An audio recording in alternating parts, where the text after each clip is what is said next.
February 19, 1945, 08:59 hours. The island of Iwo Jima rises out of the Pacific like a wound. From the decks of hundreds of landing craft, 30,000 U.S. Marines stare at a black volcanic shore. The air vibrates with the growl of engines and the staccato roar of naval guns.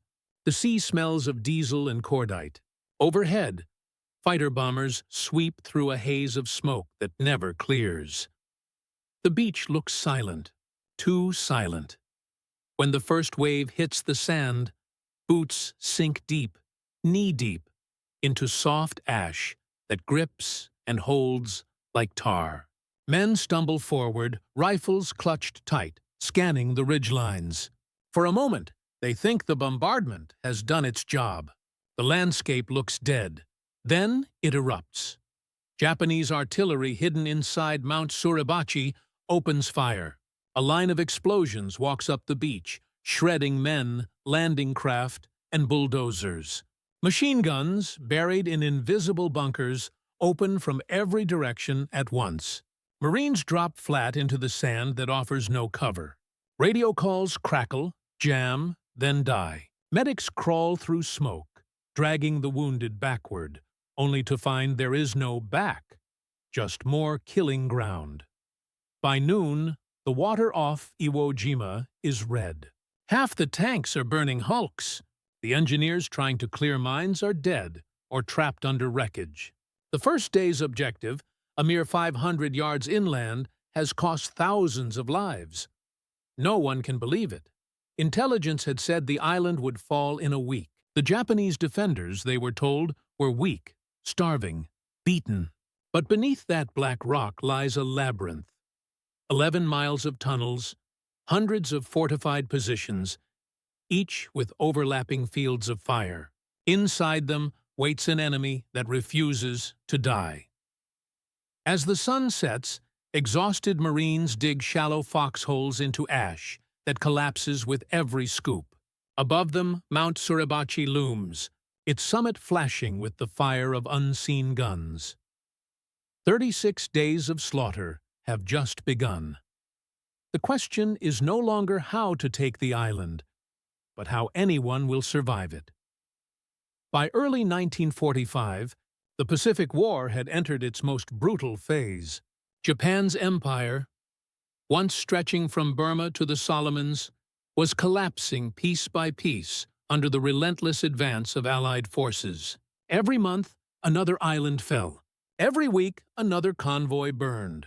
For 3 years, the United States had fought its way across the Pacific in a strategy called island hopping. Instead of invading every Japanese-held position, U.S. forces seized key islands that could serve as forward bases, cutting Japan's supply lines and isolating its garrisons to starve. It was a war of distance, logistics, and attrition, measured not in miles but in flight ranges. By the beginning of 1945, the U.S. Navy ruled the seas. The Army Air Forces ruled the sky. Yet Japan still refused surrender. From the Japanese homeland, kamikaze pilots were throwing their lives into the ocean against American ships. The closer the Allies came to Tokyo, the fiercer the resistance became. Then came the decision that would cost more American lives than any battle so far: Iwo Jima. A speck of volcanic rock only 8 square miles in size, Iwo Jima lay halfway between the Mariana Islands, where the U.S. B-29 Superfortress bombers took off, and Tokyo, 750 miles to the north. From its airfields, Japanese fighters could intercept those bombers and radio early warnings to the mainland. Every raid against Japan flew directly over Iwo Jima's black slopes. Admiral Chester Nimitz, commander of the U.S. Pacific Fleet, saw it as essential. If the Marines could seize the island, B-29s returning from bombing missions could land there instead of ditching in the sea. The wounded could be saved. Damaged aircraft could refuel. And from Iwo Jima, America could strike Japan's heart with precision and consistency. To Japan, that same logic made the island sacred ground. The Imperial General Staff in Tokyo understood that losing Iwo Jima would expose the homeland itself to constant bombardment. The island had no civilians, only soldiers. It would not be defended as a base, but as a fortress. Every rock, every tunnel, every gun position would become a tomb. And to command that fortress, Tokyo chose a man unlike any other, Lieutenant General Tadamichi Kuribayashi. Lieutenant General Tadamichi Kuribayashi was no ordinary officer. Educated in Tokyo's military academies, trained in Canada and the United States, he understood America far better than most of his peers. He had ridden on horseback across the plains of Texas, dined with U.S. Army officers, and studied their overwhelming industrial capacity. He knew what was coming. When Kuribayashi arrived on Iwo Jima in June 1944, he saw an island shaped like a dagger, a black ridge of volcanic ash, steaming from vents, rising toward the conical summit of Mount Suribachi in the south. There was almost no vegetation, no natural cover. The soil was soft and sulfurous. The air burned with heat and salt. To defend such terrain conventionally was impossible, so he changed the rules. Kuribayashi forbade the banzai charge, the suicidal rush that had defined so many Japanese battles. He ordered instead a defense of attrition and concealment. His men would fight from below the surface. They would let the Americans land, then annihilate them from invisible positions. The goal was not victory, it was slaughter enough to make America question the cost of invasion. He commanded roughly 21,000 troops, including the elite 109th Division and naval units. Over 8 months, they carved 11 miles of tunnels, linking hundreds of blockhouses, bunkers, and artillery chambers, all reinforced by steel doors and volcanic rock. Entire hospitals, barracks, and command posts were buried underground. Each gun had overlapping fields of fire. Each position could be sealed, bypassed, and reopened elsewhere. Even radio cables were laid through the tunnels, allowing communication long after the surface was destroyed. Above ground, the Americans prepared for what they believed would be a short, furious assault. Admiral Nimitz assigned the task to the U.S. Marines V Amphibious Corps, commanded by Lieutenant General Holland Howlin' Mad Smith. The invasion force would total nearly 70,000 men, including the 3rd, 4th, and 5th Marine Divisions, backed by one of the largest armadas in naval history. 450 ships, 8 battleships, 11 carriers, and more than 2,000 aircraft. For 72 consecutive days before the landings, U.S. bombers and battleships pounded the island, dropping over 6,800 tons of bombs and shells. When the last barrage ended, Marine commanders believed nothing could have survived. Yet beneath that shattered landscape, Kuribayashi's soldiers were alive, waiting in silence, their machine guns aimed at the beaches. At dawn on February 19, 1945, as the first wave of Marines approached, Kuribayashi gave a single order to his artillery. "Hold fire! Let them come closer." The trap was set. The plan for Iwo Jima was, in theory, unbreakable. Operation Detachment, the code name for the invasion, was built on lessons learned from Tarawa, Saipan, and Peleliu. Every logistical variable had been studied, every landing sequence timed to the minute. The island's beaches, slopes, and airfields were mapped in detail from aerial reconnaissance. The objective was simple: capture Iwo Jima within 5 days. The 4th Marine Division would land on the right, seize Airfield No. 1. The 5th Division would strike the left, moving to cut off Mount Suribachi at the southern tip. The 3rd Division would remain in reserve, ready to push north once the southern sector was secure. Naval and aerial bombardment would flatten resistance before the 1st Marine touched the sand. Commanders believed the Japanese garrison was largely destroyed. After 72 days of bombing, reconnaissance flights had reported minimal visible activity. "We'll be cleaning up caves," some Marines said. Others packed extra rations for what they thought would be a short campaign. At sea, the atmosphere was one of tense confidence. Ships bristled with guns and flag signals. Generals on command bridges watched as waves of landing craft formed up in perfect alignment. Battleships like USS Nevada and USS Idaho fired salvo after salvo into the island, each explosion throwing up plumes of ash hundreds of feet high. The roar was continuous. A man could shout in another's ear and not be heard.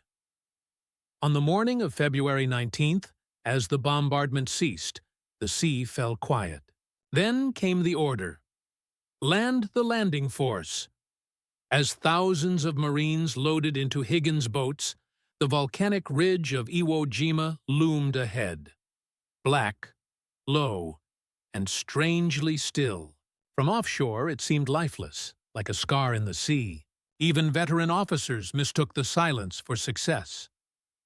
At 08:59, the first waves hit the beach. What followed looked orderly at first. A slow, methodical landing under the cover of naval guns. Amphibious tractors churned up black surf, their treads sinking deep into the ash. Officers waved troops forward.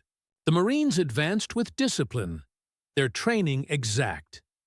It was textbook amphibious warfare. But beneath that calm surface, Kuribayashi's plan was already in motion. The Japanese general had spent months studying American battle doctrine. He knew the U.S. Marines relied on momentum, on landing fast, overwhelming the beachhead, and pushing inland before defenders could respond. So he rewrote the rhythm of battle. His forces would not contest the landing. They would let the beaches fill, men, tanks, supplies, and then strike at once from every hidden gun. Every cave, every tunnel mouth, every mortar pit had been pre-sighted for range. Every approach was a killing zone. The perfect plan on paper was about to dissolve in fire.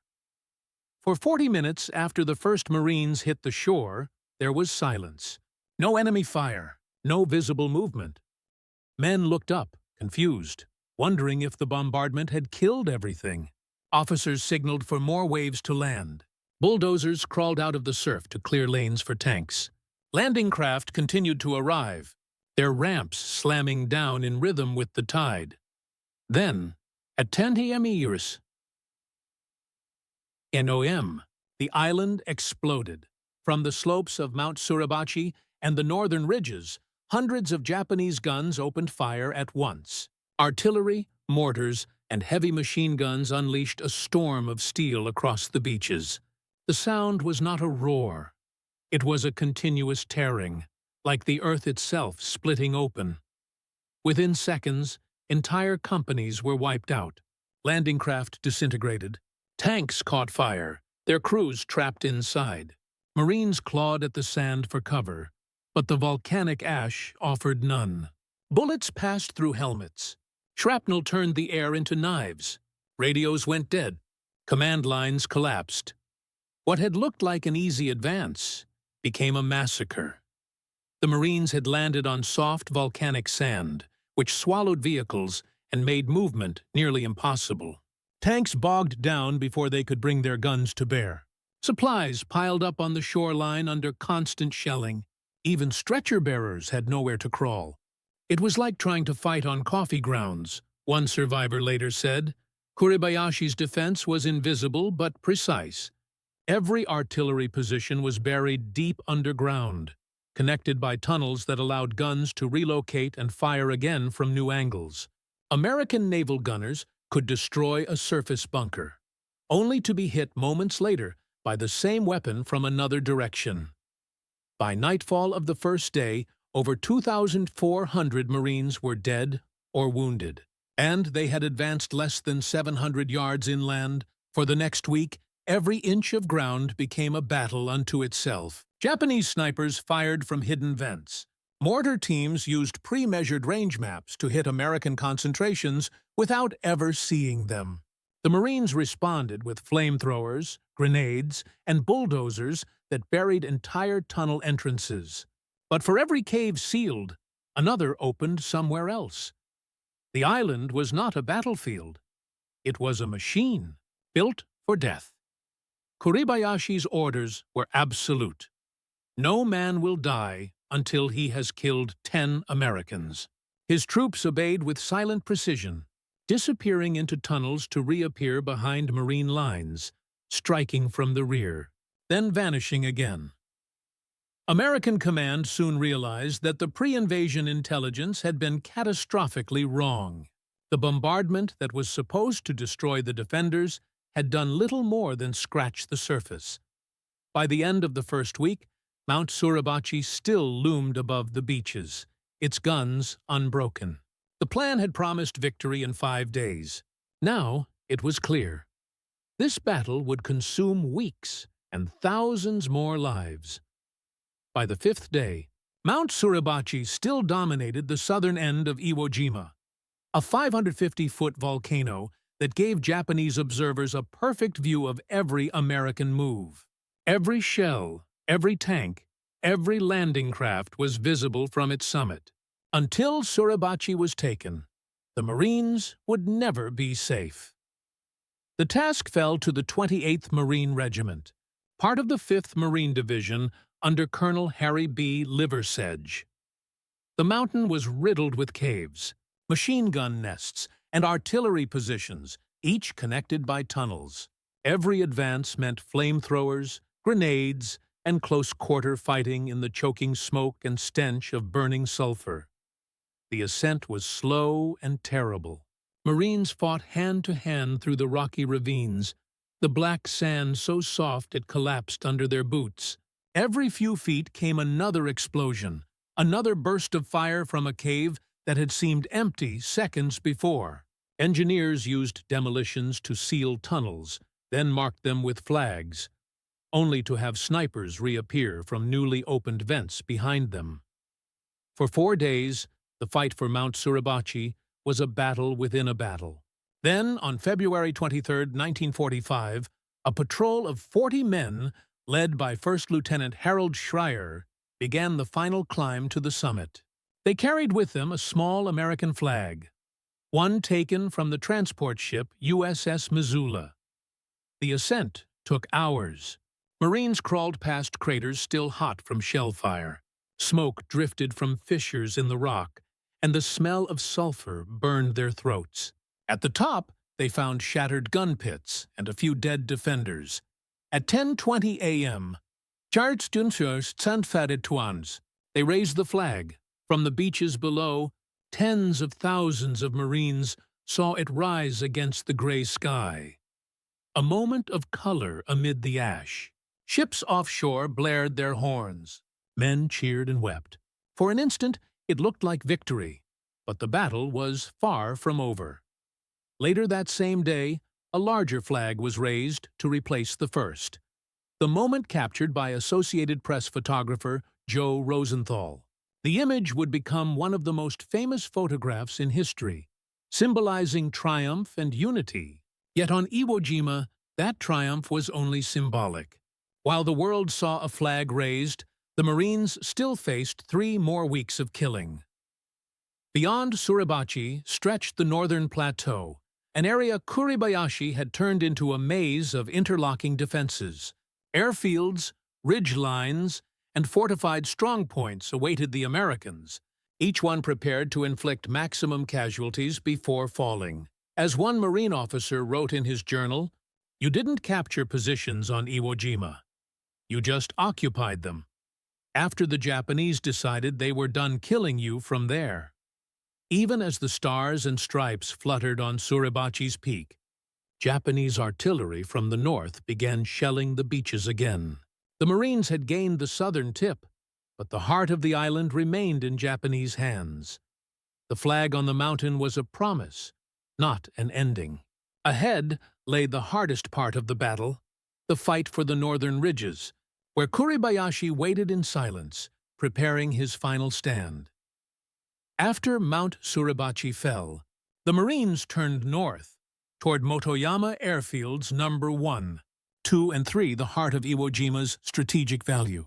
The terrain was open and exposed, broken only by jagged ridges of volcanic rock. Every foot was within range of Japanese fire.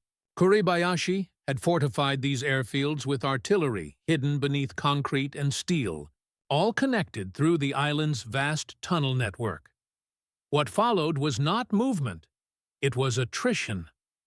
The 4th and 5th Marine Divisions advanced together, often gaining no more than 50 yards in a day. Machine gun fire came from unseen holes in the ground. Mortars dropped without warning. At night, Japanese troops emerged from tunnels to attack sleeping Marines, vanishing again by dawn. Flamethrowers, grenades, and satchel charges became the only way to clear bunkers. Even tanks had to be escorted by infantry to keep suicide bombers at bay. Combat blurred into chaos, a series of individual fights in smoke and dust. Marines named the ridges like landmarks of hell. Meat Grinder, Turkey Knob, Death Valley. Each name told its story. The Meat Grinder, a ridge guarding Airfield No. 2, became a 3-day struggle, costing over 1,000 Marines. Flamethrower tanks like the Sherman Zippo blasted fire into pillboxes, while riflemen covered their advance, choking on fumes and ash. Some caves burned for hours. Others reignited as Japanese soldiers fought from deeper tunnels. No front line existed. The enemy was everywhere and nowhere. Kuribayashi's genius lay in his refusal to waste lives on pointless counterattacks. Unlike other Japanese commanders, he did not order mass suicides or reckless charges. His defense was calculated, coordinated, and painfully effective.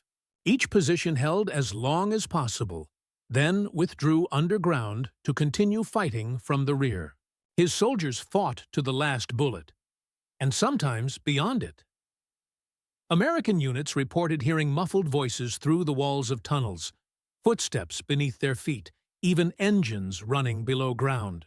It was a ghost war. By early March, the Marines finally secured the airfields. But the victory came at unimaginable cost. Entire companies were reduced to a handful of survivors. Medics worked without rest, using morphine by the handful. Corpsmen crawled into craters under fire to save the wounded.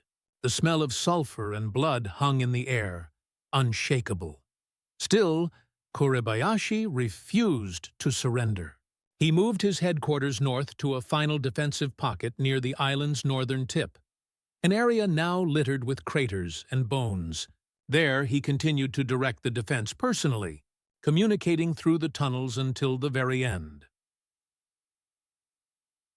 On March 25, 1945, he gathered his remaining men, fewer than 300, for a final assault. At midnight, they emerged from their tunnels and struck the American rear positions in a coordinated banzai charge, the first and only of the entire battle. The attack was devastating. Nearly 100 Marines were killed before dawn. When the sun rose, Kuribayashi was gone. His body was never positively identified, though several accounts say he removed his insignia before dying so that no American would claim the honor of his kill. The island was finally declared secure on March 26, 1945, 36 days after the invasion began. In that time, nearly 7,000 Americans had been killed and over 19,000 wounded. Of the 21,000 Japanese defenders, fewer than 300 were taken alive. Iwo Jima was won, but at a price that left even victors speechless. When the guns finally fell silent on March 26, 1945, the island of Iwo Jima looked less like land than a wound carved into the Pacific. The black volcanic dust had been turned to mud by rain and blood. Every crater, every slope, every tunnel mouth told the story of lives extinguished. The statistics alone were staggering. Of the 70,000 U.S. Marines who had landed, more than 26,000 became casualties. 6,821 killed in action, the rest wounded, maimed, or psychologically broken. Nearly every Japanese defender was dead. 21,000 men annihilated in place. Only a few hundred prisoners were taken, most of them unconscious or too badly wounded to resist.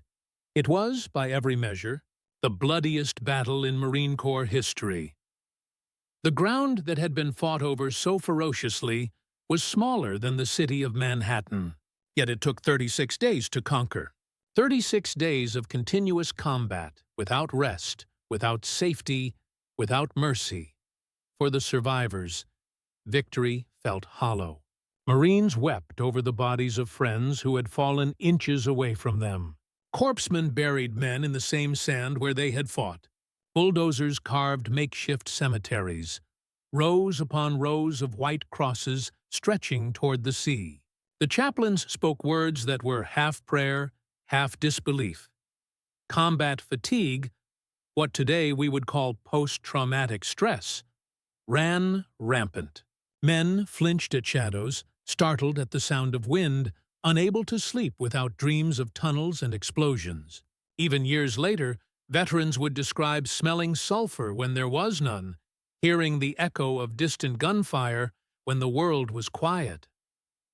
To command, the victory carried a different weight. General Holland, "Howlin' Mad" Smith, called it the most savage and costly battle in the history of the Marine Corps. Admiral Nimitz, summarizing the courage of those who fought, offered a line that would become immortal. Among the Americans who served on Iwo Island, uncommon valor was a common virtue. That single sentence became the epitaph for the battle, and for thousands who never came home. But even as the last bodies were buried and the flag flew permanently on Suribachi, questions lingered. Was it worth it?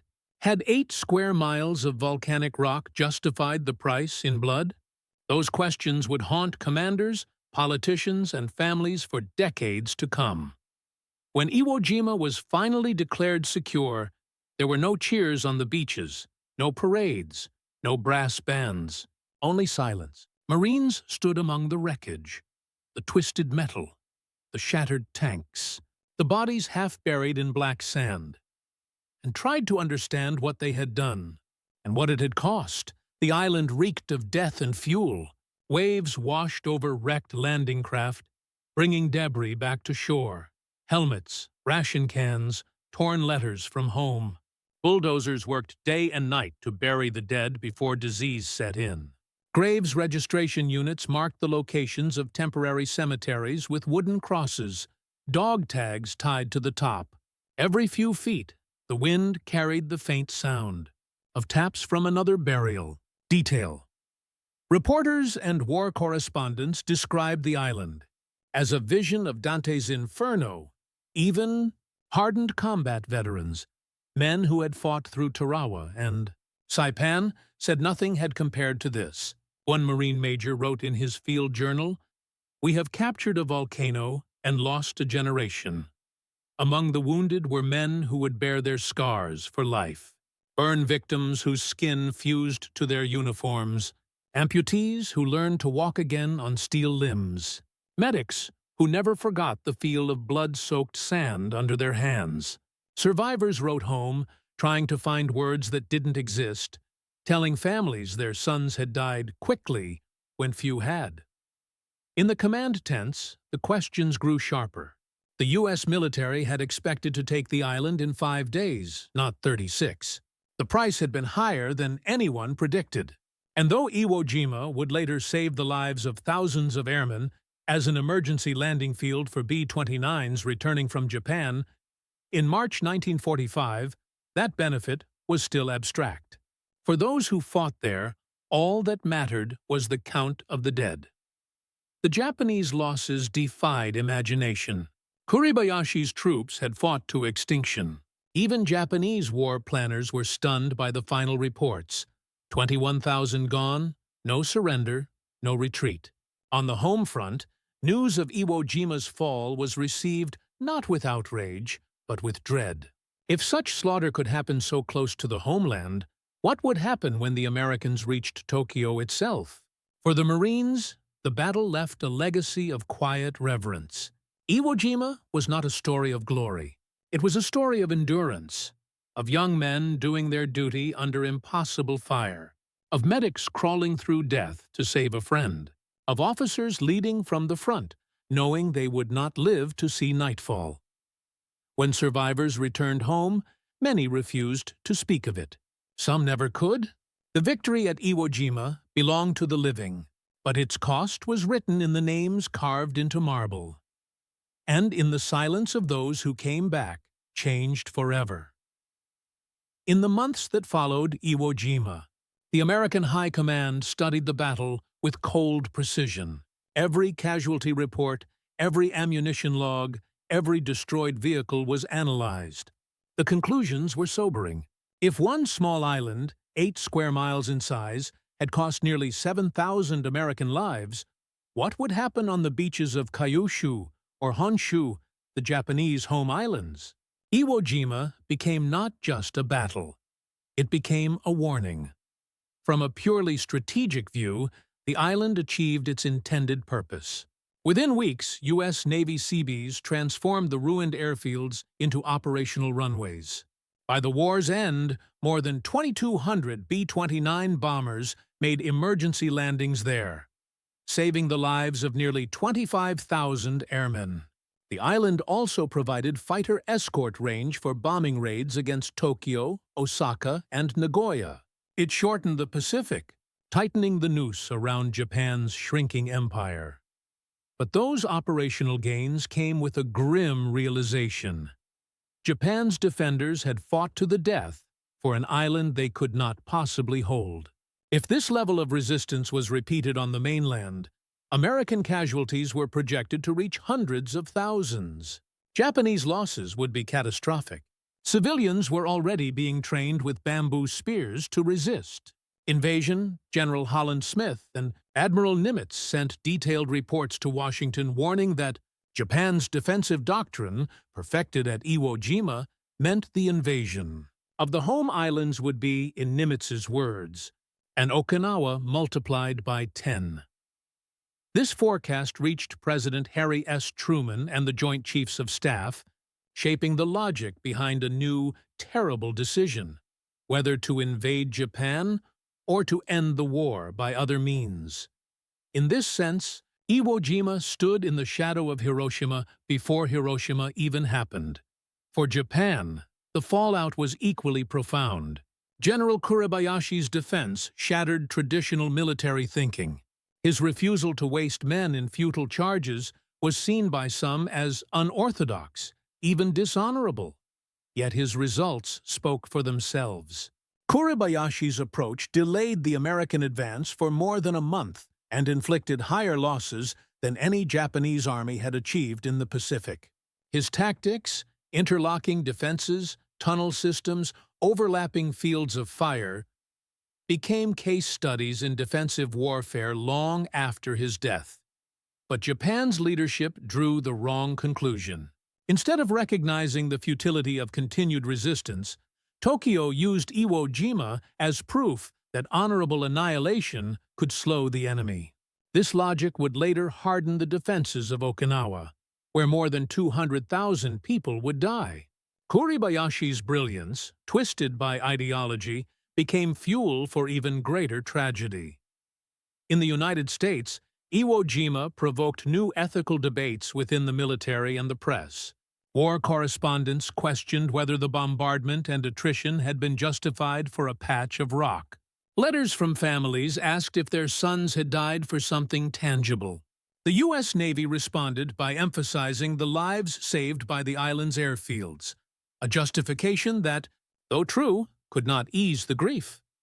When the Geneva Conventions of 1949 were later drafted, Iwo Jima was quietly cited by military scholars as an example of total war's moral erosion, where entire garrisons were ordered to die, and civilians no longer existed to be protected.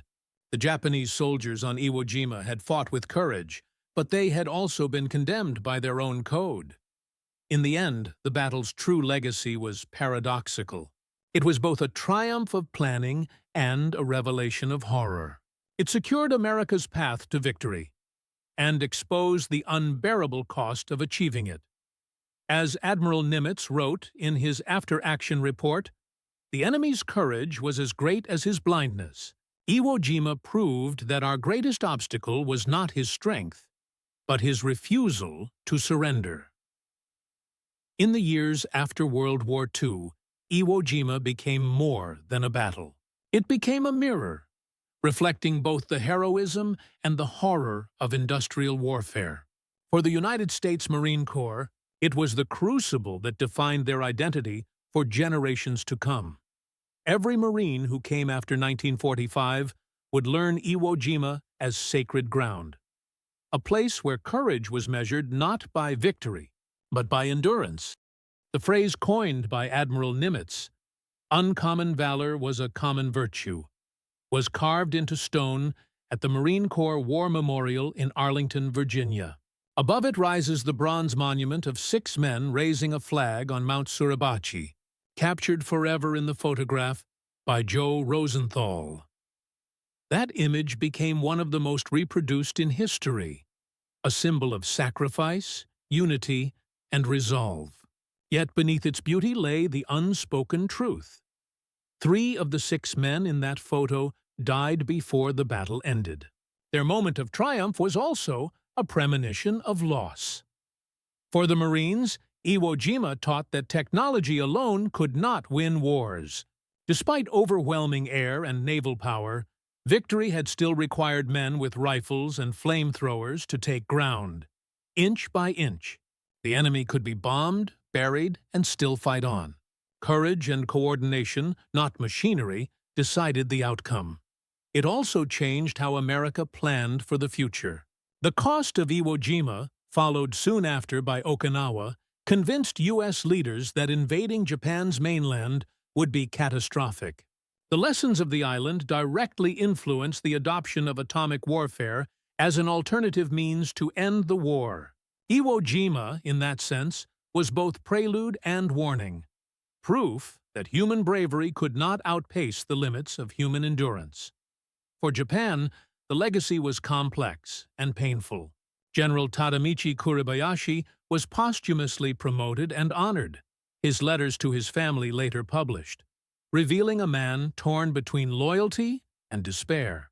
In one, he wrote, "The enemy is strong, far stronger than I imagined, but we will resist to the last man. It is the only path left to us."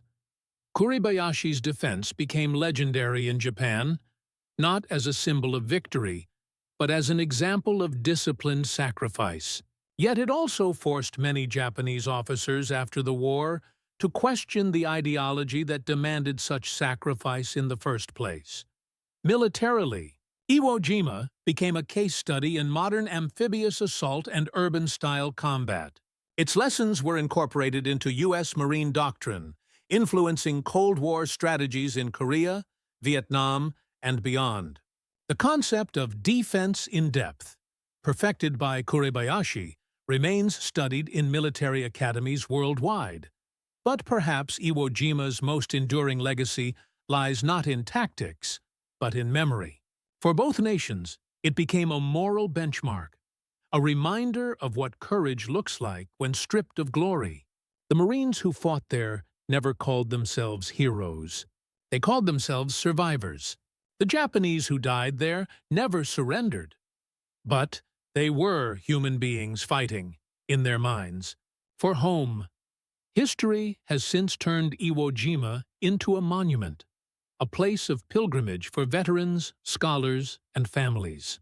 On its beaches today, the sand still holds fragments of steel and bone, silent witnesses to a time when the world burned for peace. Iwo Jima taught the world that bravery without wisdom is tragedy, and that true strength is measured not by conquest, but by the will to endure, understand, and remember. In every great battle, myth is born, not from deceit, but from the hunger to find meaning in chaos. Iwo Jima, more than any other, became wrapped in legends, stories polished by grief, heroism, and the distance of time. But truth, though quieter, remains the most sacred memorial of all. Myth 1. The flag raising marked the end of the battle. It is the most iconic photograph of World War II. 6 men, straining together to lift the stars and stripes atop Mount Suribachi. To millions back home, it looked like victory itself. Newspapers declared the island won War bond posters carried the image as proof that Japan's defeat was near. But on the very day the flag rose, the battle was barely one-third complete. While cameras captured triumph on the southern tip, Kuribayashi's defenses still held firm across the island's northern ridges. The Marines who cheered the flag that morning would spend 3 more weeks fighting through tunnels, pillboxes, and minefields. Many of the men in that photograph would not live to see those weeks end. The flag was not an ending. It was a promise. It stood for what had to be endured, not what had been achieved. To those still in the line of fire, it became less a symbol of victory than of duty, a reminder that courage had to outlast despair. Myth 2. The Japanese fought fanatically without strategy. For decades, Western accounts described the defenders of Iwo Jima as blind zealots, driven only by fanatic loyalty. In truth, their commander, General Tadamichi Kuribayashi, was among the most intelligent tacticians of the war. His decision to abandon suicidal charges and construct an underground defense transformed Iwo Jima into one of the most formidable strongholds in military history. Every movement on that island, every tunnel, every field of fire, every delayed shot, followed a plan of terrifying precision. Kuribayashi's troops fought not out of madness, but out of disciplined resolve, shaped by a belief that dying well was the last service they could offer their country. To dismiss them as mere fanatics is to miss the deeper tragedy. Men of intelligence and courage, consumed by a system that demanded their death as proof of honor. In the end, myth comforts, but truth teaches. The truth of Iwo Jima is not found in a photograph, nor in the slogans of victory, but in the faces of those who fought there, American and Japanese, young and terrified, doing their duty in a place where survival itself was heroism. History's task is not to glorify their suffering, but to remember it honestly. Because only through truth can we ensure that the black sands of Iwo Jima remain forever silent.